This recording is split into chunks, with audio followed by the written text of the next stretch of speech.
Tita El. Magandang gabi po. Pakitago na lang ako sa pangalang Gardo. Nasa tamang edad na, 35 years old. Pero lagi akong nakakatikim ng sermon sa mga kapatid ko, lalo na sa mga magulang ko. 6 na taon na akong kasal sa babaeng hindi ko naging girlfriend, ni hindi ko rin siya noon kaibigan o kaklose. Naikasal lang ako kasi may nangyari sa amin pagkatapos magkawalaan sa Christmas party namin sa opisina 7 years ago. Nagbunga. Pinapanagot kami parehas ng mga magulang namin at desisyon nilang ipakasal kami. Never akong nagka-girlfriend, Tita El. Siya pa lang ang babaeng dumaan sa buhay ko. At kung nasundan pa ba ang nagbungang baby namin noon, hindi na po. Isa lang po ang anak namin. At iyon ay nung nabuntis ko siya. Ako lang po ba ang ganito? Ayoko kasi ng may asawa, partner, o kahit girlfriend man lang. Kaya aminado akong hindi ko nagagawa ang mga tungkulin ko bilang asawa sa nanay ng anak ko. Sa totoo lang, gusto ko lang maging single habang buhay. Biruin nyo, well-paying job, relihiyoso, walang bisyo, at hindi po ako mabarkada. At kung iniisip nyo pong baka naman bading ako, well, sure po akong hindi ako gay. Wala akong romantic interest sa lalaki. Pero maski sa babae, wala po. Don't get me wrong, di po ako baog or kung ano man, hindi lang talaga ako masaya na nasa loob ng isang relasyon. Kaya ang ginagawa ko ngayon, nagiging super cold na lang ako sa partner ko para kusa na lang siyang bumitiw at mapagod. Pagdating naman po sa anak namin, maayos naman naming napapalaki. Pero kahit nasa loob kami ng isang bubong, para sa akin, co-parenting lang po kami. Ano pong problema sa akin, Tita El? Ako lang po ba ang ganito? Masama po ba na ganito ako bilang tao? Maraming salamat po, tatanggapin ko anuman ang sasabihin nyo. Gardo. O, tanggapin mo na, Gardo. Ayun na. Nakuha mo na? Okay na? Okay. Ay, nako. Gardo. Di lang naman ikaw ang lalaking ganyan. Meron din mga babaeng ganyan, yung ayaw na talagang mag-asawa. Pero, may mga guys na though hindi nila bet magkaroon ng asawa or, significant other in life, hindi nila mapigilang, minsan nangangati sila. Ganon din naman yung ibang girls na gusto nalang maging single for life. Meron din sila mga pangangailangan bilang lalaki at babae. Pero yung sayo, sadyang iba. Pinaglihi ka ba sa tuod? Ha? Kasi parang wala ka man lang hinahanap na the term sexual urge. Okay yun ha. Sana all. Diba? Pero, feeling ko, Gardo, the reason why hindi ka naghahanap ng ganong klaseng urge is because you are with the wrong woman. Sabi mo nga na hindi mo naging kaibigan, na hindi mo naging jowa. Kumbaga, nagkaroon lang kayo ng momol nung time na yon at nagbunga.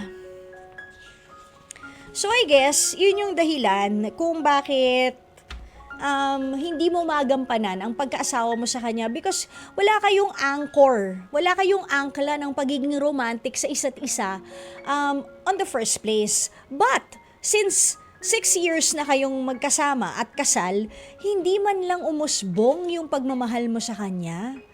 Bakit? Ito ba ay because hindi mo binigyan ng pagkakataon kahit na kayo ay kasal na? O talagang ayaw mo lang kasi ayaw mo nga nang natatali ka sa iba?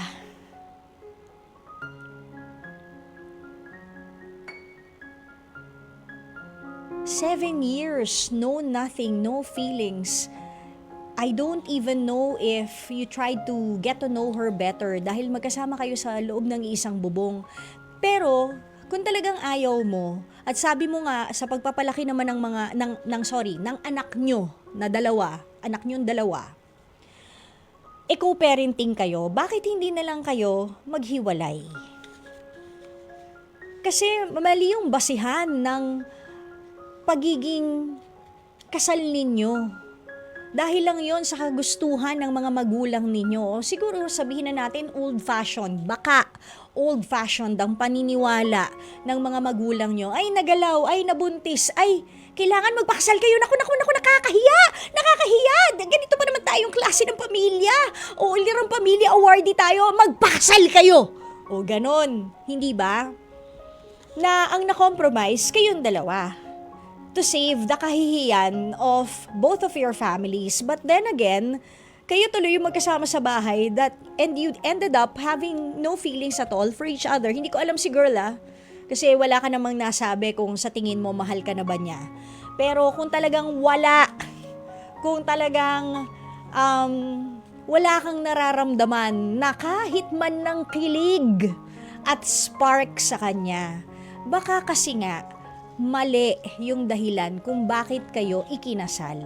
Dahil hindi nyo rin naman ginusto.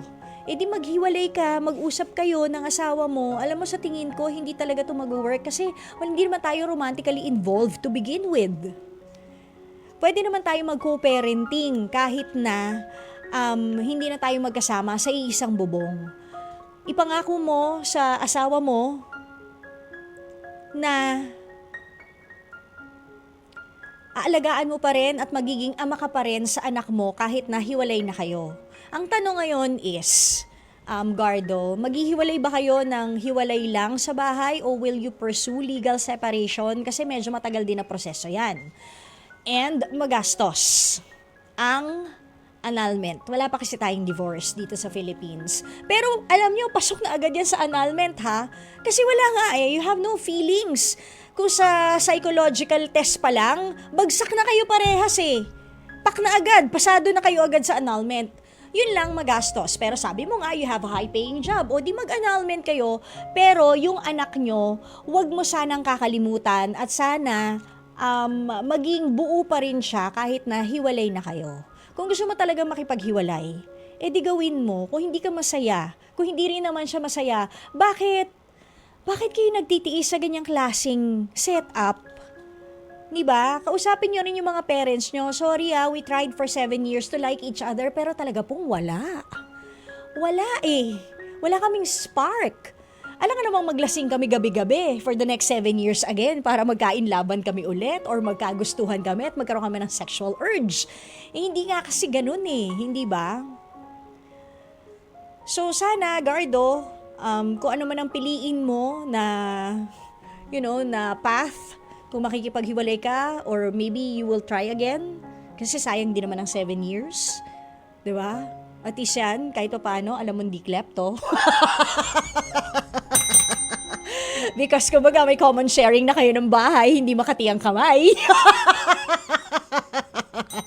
Grabe, hindi ko ma-imagine sa loob ng isang bahay na hindi ka naglalakad ng naka-brief. Diba? Yung hindi ka comfortable sa sarili mo kasi nga, hindi mo naman like si ate girl. So, malamang hindi ka naglalakad ng naka-brief lang, pupunta ka sa sala, nakapakuya-kuya-koy, or iinom ka ng tubig sa rep ng naka-brief lang, o naka-topless.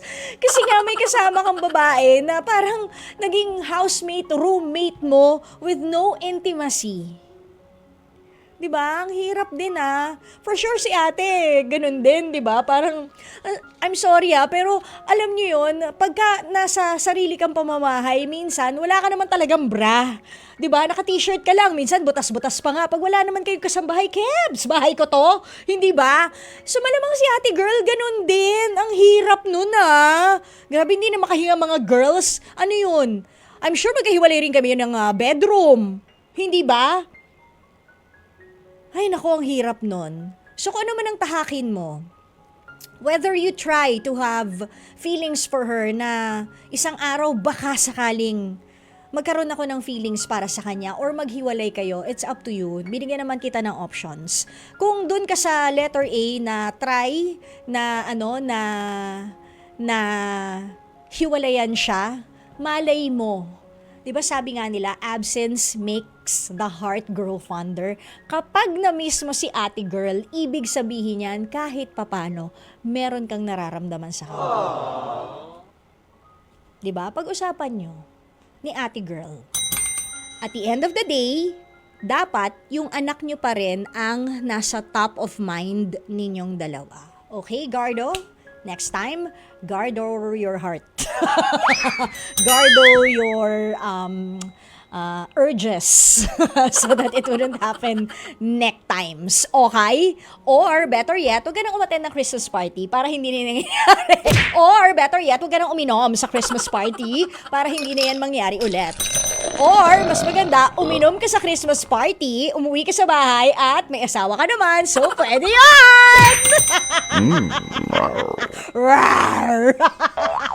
That way, pwede ka nang maglakad ng naka-brief sa bahay. At si ate nakakahinga na rin ng girl sa galakad siya ng brales sa bahay. Okay?